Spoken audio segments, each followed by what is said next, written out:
Good afternoon, Dr. Gary here, Dr. Gary on the road. We sell dental practices nationwide. Today's topic is, how do you respond to a seller that says, I need this many dollars out of this sale? What do you say to that? Anyway, we are dental practice brokers nationwide. We have 10 employees, and we're in 25 states now. We're working every day except Christmas and Easter, and you can reach us from 7:30 a.m. East Coast to 10 to 9:30 p.m. Just give us a call. We'll be there. All the information you're about to hear is for entertainment purposes. It's not business or legal advice. Our phone number is 201-663-0935. So call us if you have questions, you just want to chat, we'll be happy to talk to you. No fee for that. Also, if you are a seller selling a large practice to a DSO, we can help you choose who are the best DSOs. There'll be no commission to you, and the DSO will pay our commission. We're independent. We pick and choose what we think the best DSOs are.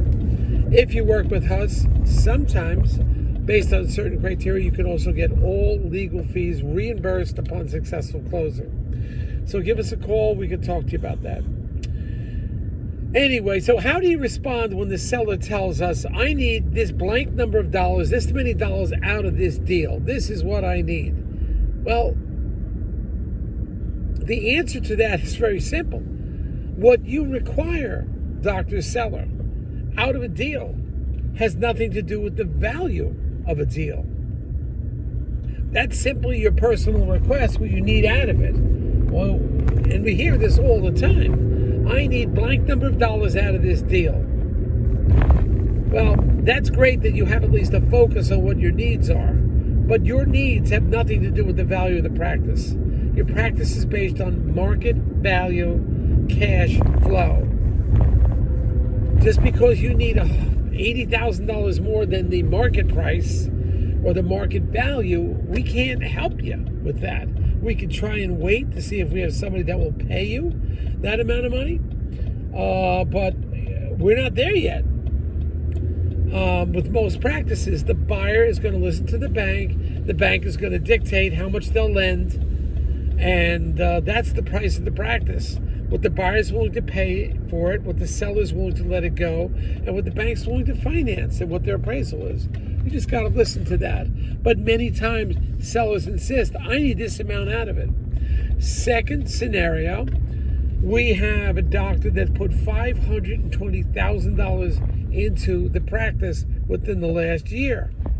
Well, when you put that kind of money into a practice, it is supposed to translate to higher earnings, right? Or else why would you spend that much? So the value of that $500,000 extra equipment, build out, comb beams and all that should be evident in an increased gross.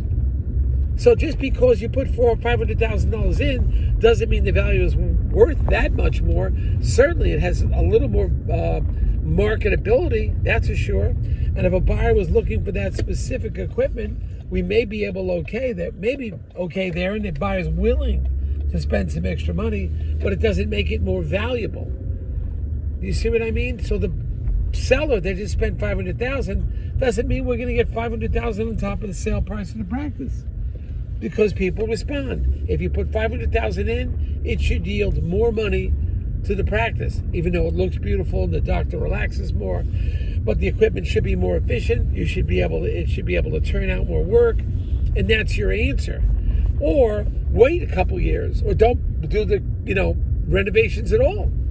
Let the doctor do the renovations, the buyer, because every buyer is going to have different needs. No matter how spectacular you make an office look, there's going to be a buyer that doesn't like it.